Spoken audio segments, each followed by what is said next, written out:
Well. Welcome to the return of Don't Jump the podcast. As you can see, Patrice live from heaven, baby. What you got for me today?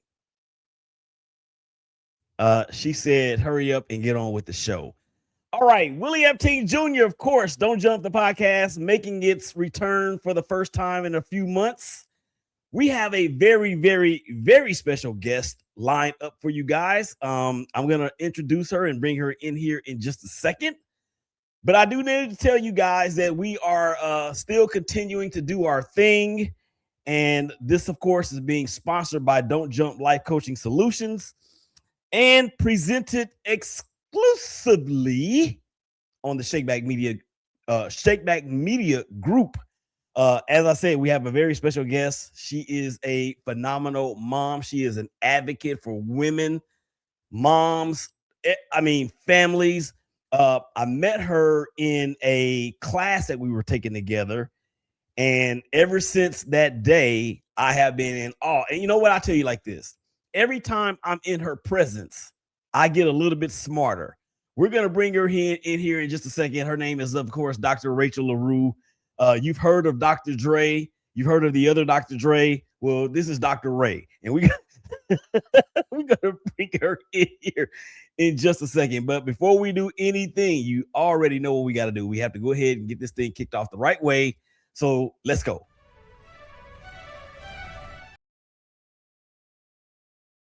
Whoops. Come on. And how does that really impact what you look for, how you look for it, what you accept, what you don't accept, how you blend and how you don't blend? Yeah. Five. All right.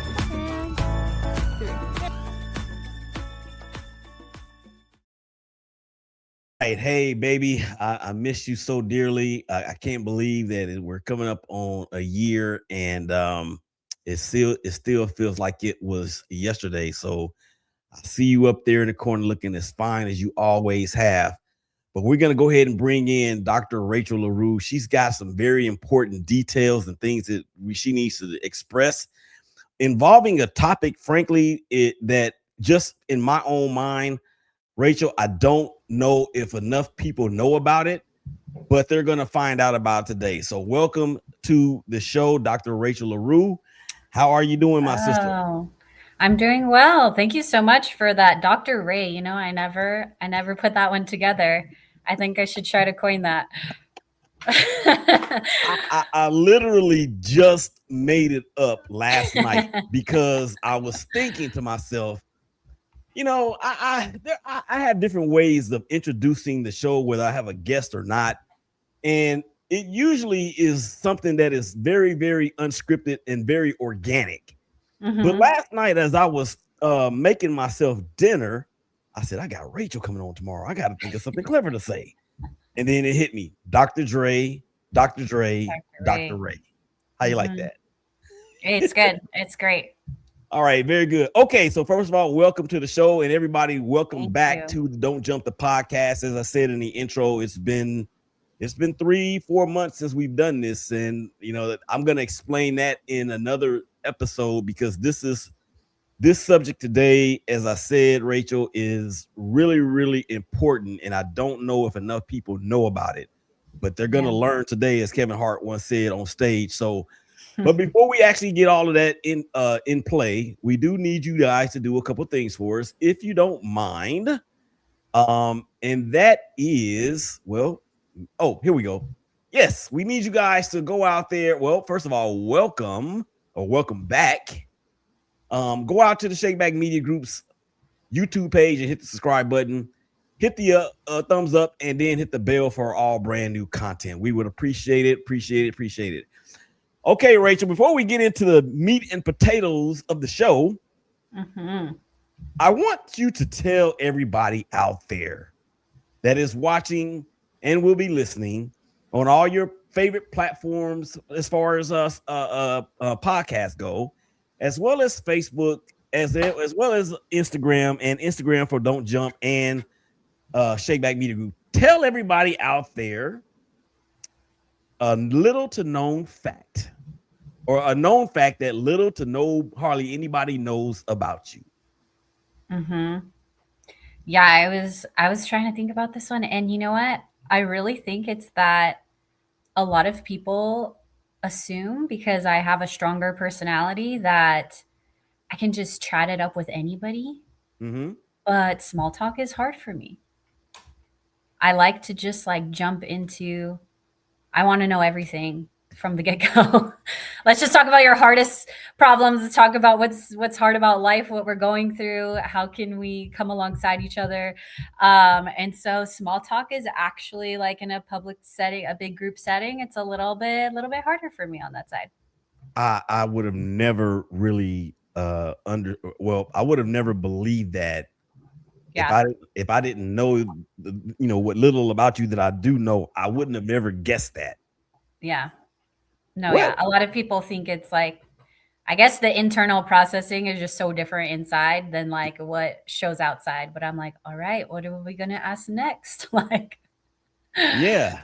Yeah, I mean, and that's probably, I mean, when we do shows like this, and when I say I'm talking about when Patrice, of course, was here with me doing this mhm.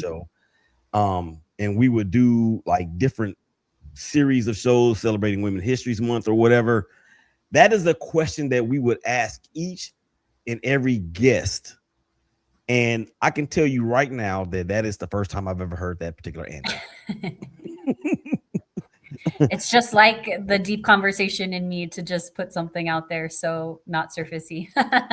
Right. And that just goes to show you, for all you young toddlers out there, and I mean young toddlers that are under the age of 20, just keep on living, because you will find out things that you didn't think were out there, and nothing is left to be assumed for that matter. So, all right, Rachel, are you ready to? I'm sorry, Dr. Ray, are you ready to? Dr. Ray, Are you ready to dive in? let's do it. Yeah, and we have fun, but I know that this is a serious matter, and let's just go ahead and get to it. So let's talk about your journey, and what was it about this particular field that drew you to it, and how you became so passionate about it. Hmm. Yeah, I think like most people that are passionate is that they've experienced it for themselves. And it was really birthed out of my own motherhood experiences when I found myself with two babies under 2 years of age. My husband went back to work, and postpartum depression, a lot of rage symptoms. I had suicidal ideation, just it all just came bursting out. And I had no idea how to even communicate what was going on inside. Mm-hmm. And with my doctoral training in occupational therapy, I was like, okay, all of this mental health and wellness, what we really do as occupational therapists, which a lot of people don't fully understand, is that we figure out solutions to get you from point A to point B. And we look at where's the breakdown? Where do we need the practical support? Like, what are we doing in the day to day? And how do we make that better for you? And so I was like, this is what moms need. They need the practical, the how to, not so much sitting in the emotions, not so much processing. There's space for that for sure. My goal is to build the structures around moms, build the knowledge, build the education, build the tools. And that was birthed out of my own experience of having to walk through that and build my knowledge and build my toolbox and learn how to communicate what my needs were and how to get them met. And Mm-hmm. so that is where my passion came from, is that I don't desire another mom to go through that, to be completely blindsided, Mm-hmm. and Mm-hmm. also not having the privilege of always access or knowing how to have access to the knowledge. Right. And so for me, it was diving into, research articles and evidence-based learning. And I have these mental health and wellness tools that I've been trained up in to use at an expert level that most moms, everyday moms, they don't have that. They don't even have the language of what's happening to them. Mm-hmm. And so it's just an internalized feeling. And so really not wanting moms to go into that season and be blindsided and feel like they have no idea who they are and what's happened or how to fix it. Right. So is this particular condition, is it hereditary or is it genetic?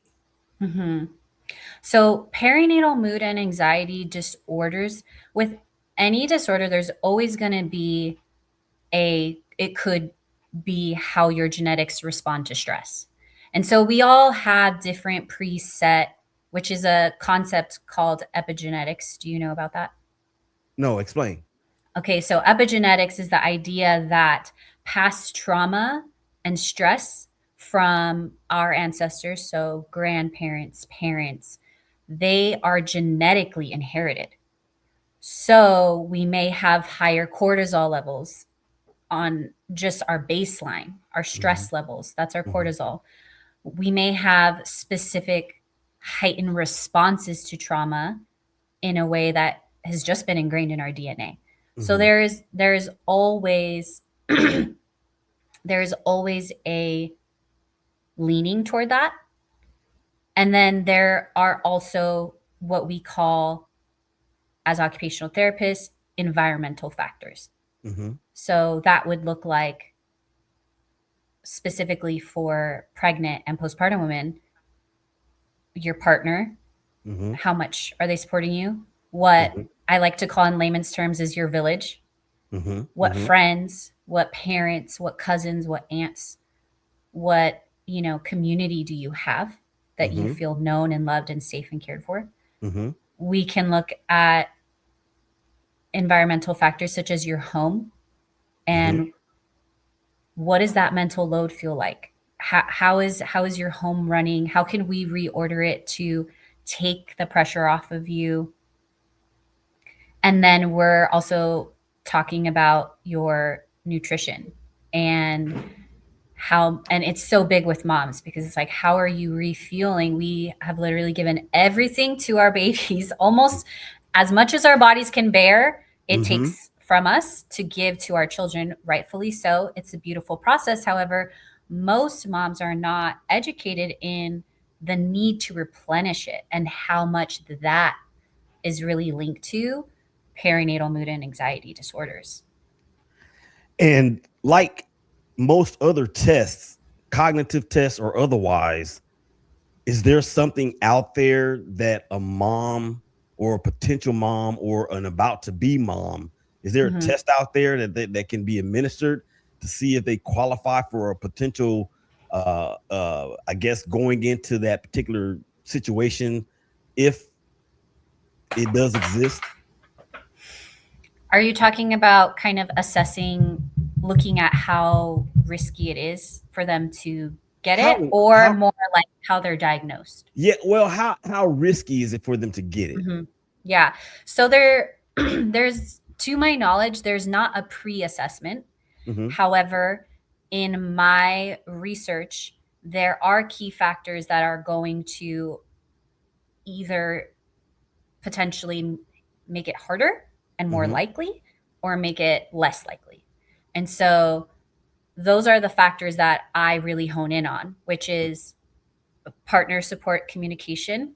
Is one study showed that if moms had realistic expectations, it would reduce risk by 70% of getting perinatal mood and anxiety disorders. So much of it has to do with lack of knowledge and understanding, because you just see moms everywhere. You see moms everywhere, and you don't assume that 1 in every 5 moms you see walking around have statistically experienced a perinatal mood and anxiety disorder or are currently going through it. And that's only what's reported in a census. Like, my postpartum experience was not reported.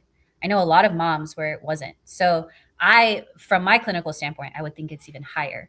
And then the other factors would be nutrition. It's going to be sleep support, because sleep deprivation is a form of torture. And that's what we go through in postpartum. And also your village is a huge factor, because if we look at how motherhood was done before, it was done very communally. And especially in the United States, we are a very individualistic society that community is not naturally ingrained in our culture, typically. And so that kind of disconnect of living far from parents, of not fully knowing your neighbor all the time anymore, like we're not knocking on doors for sugar anymore. I mean, I'm especially in LA, like that's not happening in LA, and so there is a different weight to motherhood without that. Okay, a couple questions on the heels of that. What would cause something to not make the census? Or like in your case, you said yours didn't make the census. What would be a reason why it doesn't make the census? Mine was tricky. So my personal experience with my OB was that I didn't make it to my 6-week appointment, so he wouldn't help me. And I didn't make it to my 6-week appointment because I was experiencing lack of motivation. I was experiencing lack of energy, and I had a lot of fatigue. And that was my experience. And then roughly through community relations, I looked to therapy, and then that didn't really work out for me either. And so a lot of it has to do with the medical system, where I think most moms, we expect our OBs to take care of us postpartum. However, that's not their specialty unless they have really put in the effort, right? Like any practitioner can put in the effort to specialize and be trained and implement things. And I'm not blaming doctors. I always say medical system, because there's a whole system of how people have to operate when accepting insurance. How are you treating your patients? There's standards to everything that we have to meet as healthcare workers. And so in that way, when you go into your 6-week appointment, there's kind of just a survey. And so there's not a lot of warmth. There's not a lot of relational connection for someone to be vulnerable enough.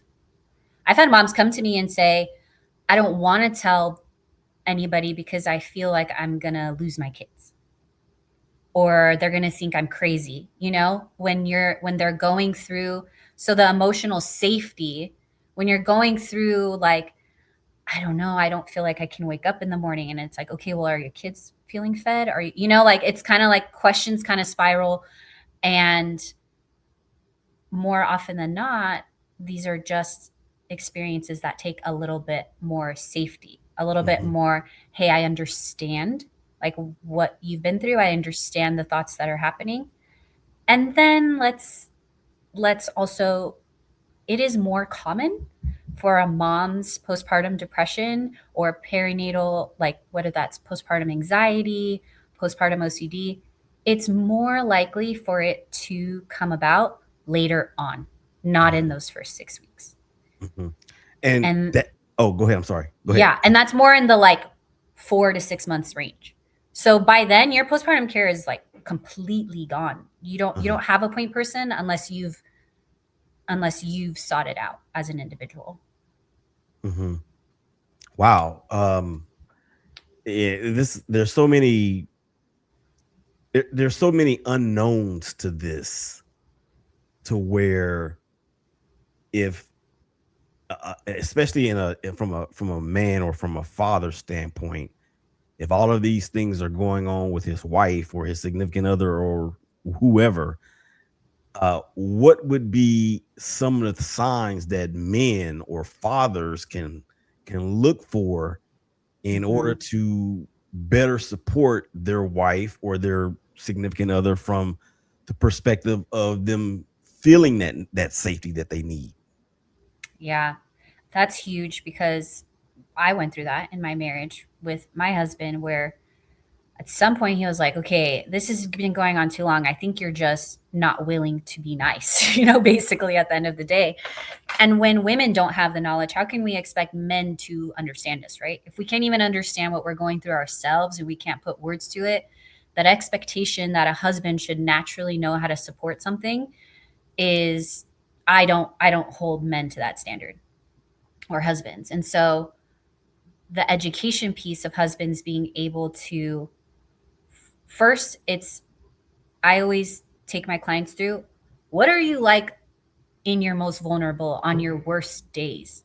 Mm-hmm. Like, what is it that you are comforted by? What is it that helps you?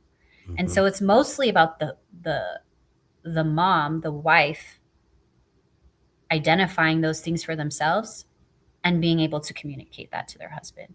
And Mm-hmm. then signs for a husband, if he hasn't had that experience, let's say men are out there right now, like, a lot of it is completely abnormal for the woman. And so what that means is, I'm a go-getter, I'm a striver, I wake up early, I have routines, and postpartum, I'm, 4 or 6 months in, and I don't have energy to do anything. Even the simplest things feel hard for me, Mm-hmm. or I'm asking for help for. There's signs of not sleeping anymore. Like, you're so anxious that you can't sleep anymore. You can't think, you're having panic attacks. So these are also irrational. And so I know that's a hard one for men. They're like, well, I don't want to call a feeling irrational, or, but it's kind of these fears that, let's say, if I don't, I had a mom share with me that her OCD was at a point that if she saw one water droplet in a bottle, she was like, my baby's gonna get sick from this. They're gonna get a virus. I have to rewash it. I have to re-steam it. I have to, you know, it's that kind of level of anxiety and irrational thoughts that you're kind of contending with. Mm-hmm. But it's so unseen, right? Because that's an internal process. So starting to kind of see, like, okay, we can't go out to eat at this restaurant because they don't clean the table a certain way, and you're afraid the baby is going to get this disease from this. That's a little too far stretched. Like, can we have a conversation about it, Mm-hmm. Mm-hmm. and asking questions? Where else, what other things are you having a hard time with? What other things feel scary to you? Or, I notice some things are really hard for you. Like, can you like let me into that? Like, why is it feeling hard? Mm-hmm. Man, these questions are just popping in my head from nowhere, because I'm trying to draw on a little bit of personal experience myself. Mm-hmm. Now, of course, Patrice and I didn't have any kids together, but my two boys was from my first marriage, and I remember her feeling some of the same things that you talked about. And then I also remember me having the same response that you talked about. And it was more or less, this is in your head, you can do it, all those things, Yeah. the wrong things that we say. Mm-hmm. So I'm going to ask you a question about your program. And I know it's really geared towards moms and, all of that. But do you have something in place, or is there something in place that men can either like gravitate to before the birth of a child, and then they can learn to look for these signs, and then they can actually be prepared for the signs if they see them? 100%. My program has a full like module on that. We have a full educational experience. There's full like talking points Mm-hmm. that before baby comes that the couple goes over. I also tell all of my clients, like, have your husband watch the knowledge base of what's happening postpartum, so that those responses of like, hey, like, let's just have a positive attitude, like, let's just push through, they're well intended. But once you have the understanding of, oh, like her brain is rewiring right now. Mm-hmm. Like, Mm-hmm. oh, no other human experiences the hormone shifts that a postpartum mom does. And this is what her body is actually going through, because it's just so, it's almost like common, you just see women give birth all the time, you see women mother all the time, and you're like, everybody's living, so like it can't be that crazy, it can't be that intense. And when you really dive into it, it is. And I think that the educational piece really creates sympathy and Mm-hmm. understanding and the Mm-hmm. patience, to let it go for a time period. And then I also have the other side of, but these are the practical things of how you two stay connected and on the same page. Mm-hmm. This is how you maintain intimacy in a season where it really does dip. Like your marriage really does, it becomes more about the baby for a season very intensely, and that's the priority. um and there is a little bit of distance that's created, Mm-hmm. and it comes back and it flows. But if we don't know that, then we think, what's wrong with my marriage? We don't feel close anymore. We don't feel intimate anymore. We're bickering all the time over who's washing the dishes, over who's throwing out the trash, you know, over why didn't you pick up dinner when you knew I was home all day and I'm having a hard time. And so I try to remove all that. And I try to say, let's talk about it before the baby comes. And then when the baby's there are minor conversations about adjustment, Mm-hmm. not a whole mindset shift and a whole like education happening. When we're all sleep deprived, husbands get sleep deprived too. Husbands are going through their own shift hormonally with their babies. It's nowhere near as intense, but Mm-hmm. it's there. Mm-hmm. And they're trying to balance working and marriage and fatherhood. And, there is a shift for everybody. Yeah. But the female shift is a lot more intense, and it requires the support, intense support and prioritizing for a season. Mm-hmm. So, how much or how important, rather, is it that the husband or the man or the father, that he knows his significant other in terms of her personality, whether she is, like you said, a go-getter or a Mm-hmm. routine person? How important is it for the father to recognize that if that is the type of woman that they have and they're not seeing that, how important is that for to be how important is it to recognize that in the very interim for the man or the father? Yeah.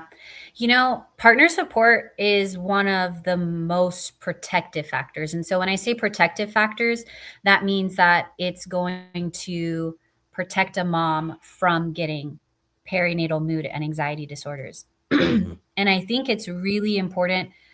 I mean, even for the man, because that stress isn't just limited to the mom. And Mm-hmm. and you know, we're married, we know this, the people out there listening that are married, they know that stress in one person in a marriage is going to affect everybody in the family. It's Mm-hmm. not just going to stay there.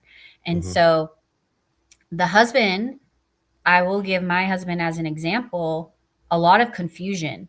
Like, what am I doing wrong? Why am Mm-hmm. I always failing? And that tends to be his response. Whereas, let's say another man may say, she needs to get it together. Mm-hmm. Like this is too much. It's been too long. Or I'm working. I can't possibly take these things on. And she's at home, so that's her job. And so Mm-hmm. there's there's multiple, I'm sure, but these are the most common, I would say, personality types of like, everything I do is wrong. I'm trying here. I'm just going to throw my hands up in the air. The other one is, it's not everybody's a mom. It can't be that hard. It's hard for me to go to work all day, and it's hard for me to come home to this. And so, you know, that middle line of being a man and existing in that space, either one of those is hard because it's not fruitful. Like you're Mm-hmm. not getting anything good out of either Mm-hmm. of those situations. Then Mm-hmm. we have marriage, and the marriage is impacting baby and other kids if you have multiple children. Yeah.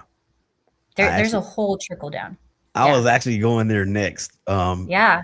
or a mom that already has a child, or a Mhm. family, a husband and a father, mom and dad that already have one child or multiple children, and that same sort of situation sets in after the birth of the sibling. How often, or let me put it this way, are there enough case studies out there that would dictate or show that that is a trend? And I guess the question would be like, if the mom has gone through it with one baby, two babies, three babies, is it worse or better as they go along? Yeah. So there's none that I have found that give a direct like baby Hmm. number 2 you're more likely, baby number 3 you're more likely. What does happen, the factors that do increase is going from 1 to 2, you have a toddler up right in the morning, you know, you have tantrums you're managing, you have school drop-offs, whereas the first time it was all just about that baby. Hmm. The stress tends to increase because Hmm. what you are responsible for is increasing. And therefore, the managing of, especially when moms have them closer together, Hmm. the managing is a lot harder. So for me, 2 under 2, I basically, all my son could help with was throwing a diaper in the trash, and so they don't have a lot of language, they're not independent, and so a lot of that also comes into play. And then I think there is the misconception of, oh, but this is, my third time, or my first time went really well, so what? Like, I'm Hmm. just gonna go off of my last time.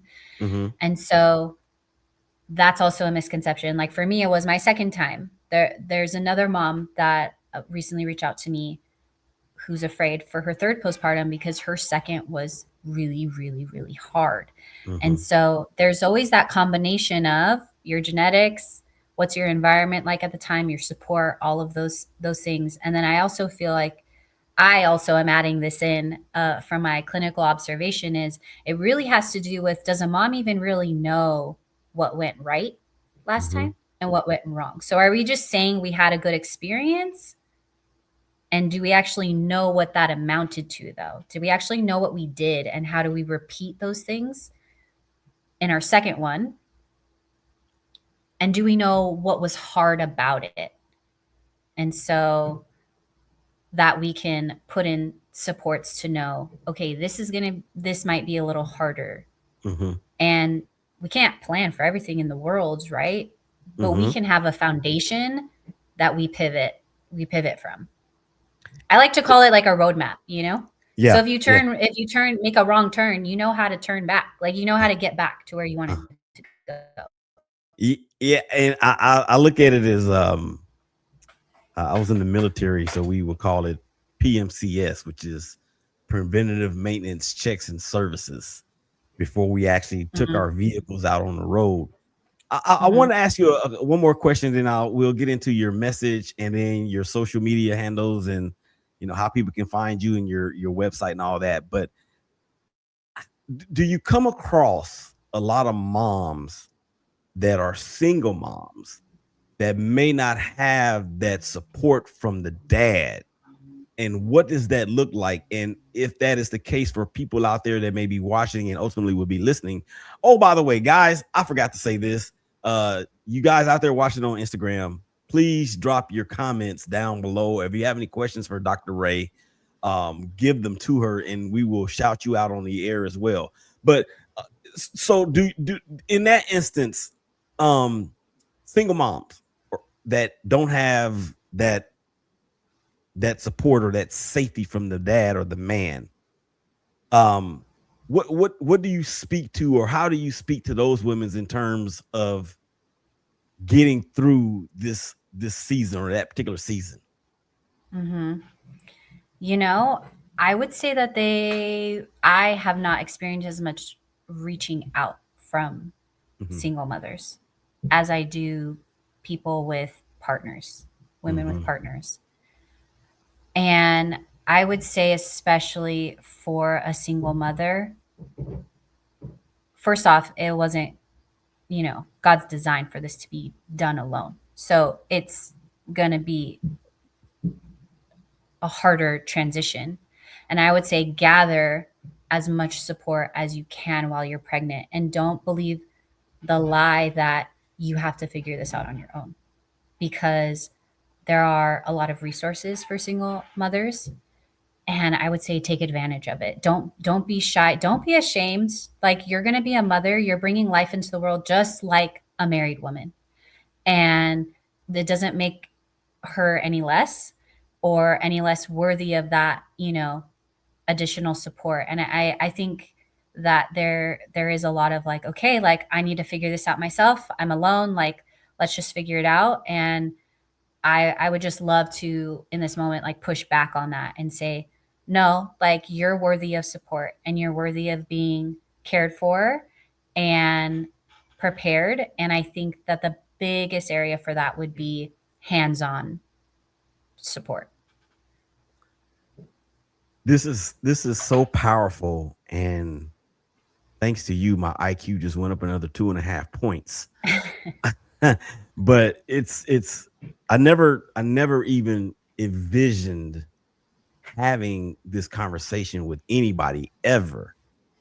And as a person, or as a man that has kids who will ultimately hope that they have kids, Mm-hmm. this will actually help me in recognizing some of the things going forward, if that should be the case. And the pride factor. Just let me speak on that for just a second. Ladies, pride comes before the fall. That ain't Willie, that ain't Dr. Ray, that's the word. The word says that. And there's a way that seems right to a man. That ain't Dr. Ray, that ain't Willie, that's the word. So, and then the third one is, there is no condemnation for those that belong to Christ Jesus. Okay. Mm-hmm. So while the way that your situation may have occurred, it's not the occurrence that condemns you. It's not. So lay the pride aside, lay the shame aside, lay the guilt aside, and Dr. Ray is going to now give you information as to how you can contact her, or reach out to her for some assistance. Yes. So my Instagram handle, TikTok, they're both the same. It's at Dr. Rachel Larue. So just my name right there, all typed in, one with nothing else, and all lowercase. But yeah, that's what I have right now up, and just trying really to get the word out and educate moms that there's more out there than just your OB. Yeah. Website is Motherhood Renewed. There's a little slash in that. I promise it wasn't a true Motherhood question. Renewed.mykajabi.com. Yeah. Repeat it. And that's also where you can reach out. Repeat it. Motherhoodrenewed.mykajabi.com. Okay. So Dr. Ray, one word of encouragement to tell people, to show people, to encourage people, to empower people. Hey, this is a season. Don't jump. Yeah. You are developing into a mother, and your partner is along with you in that. And so the encouragement to both sides is to the woman, you are developing into a mother. There's an actual scientific name for it in process called matrescence. And so motherhood doesn't happen in one day. And you're growing, you're learning, you're adapting, and that's all we can expect of a mom. And for the husband, is your wife is growing into a mother, and that's going to take time on a different level than it does for them. And you are capable. You're capable of supporting her. You're capable of being the father that you need to be and the husband you need to be. And yeah, I think that those are the two like encouragements, and that nobody has to go through it alone. That I'm here. There are so many resources that we just don't know about because we don't know. So look into it, reach out to me, and get the support that you need. Hallelujah. And folks need to hear that, men and women, moms and dads alike. So all right, before we get out of here, we have to pay the bills, and you're gonna hear the golden tones of Patrice, Tamika, Epting, and this is for the ladies. Here we go. Ladies, life can get overwhelming, but you don't have to navigate it alone. At Don't Jump Life Coaching Solutions, we specialize in helping women like you to regain clarity, confidence, and control. I'm Patrice Epting, a certified life coach, here to walk alongside you through life's toughest moments, whether it's relationships, mental health, or building a stronger mindset. Together, we'll create a plan tailored just for you to step into your best self. Take the first step today. Visit Don't Jump Life Coaching Solutions by calling for your free consultation at 469-358-5241. You're strong, capable, and deserving of the life you dream of. Let's make it happen together. Visit Don't Jump Life Coaching Solutions by calling for your free consultation at 469-358-5241. Whether it's relationships, mental health, or building a stronger mindset, visit Don't Jump Life Coaching Solutions by calling for your free consultation at 469-358-5241. Don't Jump Life Coaching Solutions. You know, that commercial always, especially now, has I look at it in a different way. Number one, the phone number she gave ain't hers, it's mine. She said, I don't want to put my number out there like that. But I'm not a postpartum health expert, guru, Yoda, like Dr. Rachel is. However, anybody that I know that has suffered or has experienced any of the things that she has, you can come to me and I will gladly refer you to her. And I 120% vouch for everything that she does, everything that she stands for, and everything that she's doing. Rachel, or Dr. Ray, rather, we appreciate you taking the time out of your busy schedule to come on the show with us. And I think with that, let me see if I can bring her back in here. Can I bring her back in here? Let's see. Where are you? There she is. There's wait a minute, where'd she go? See, this is what she popped in. She popped in and went out. This is what she used to do all the time. She would do this, and I was like, babe, you got to stay on camera. You can't come in and go out whenever you want to. So, and now she won't come back at all. I don't get it. There she is. But now Dr. Rachel is gone. Let me just go ahead and just let her have her space. Let's just go ahead and end the freaking show, because if anything else occurs, it feels like that the whole thing is gonna catch on fire and burn to the ground. So with that being said, it is time for us to bounce for the bride that is live from heaven, my baby, my bride, Patrice Epting, for Dr. Rachel Larue. This is William Epting Jr. Don't Touch the Podcast. Y'all make sure y'all take care of each other. Y'all hug each other. Y'all love each other. I promise it's going to be all right. And we will holler at y'all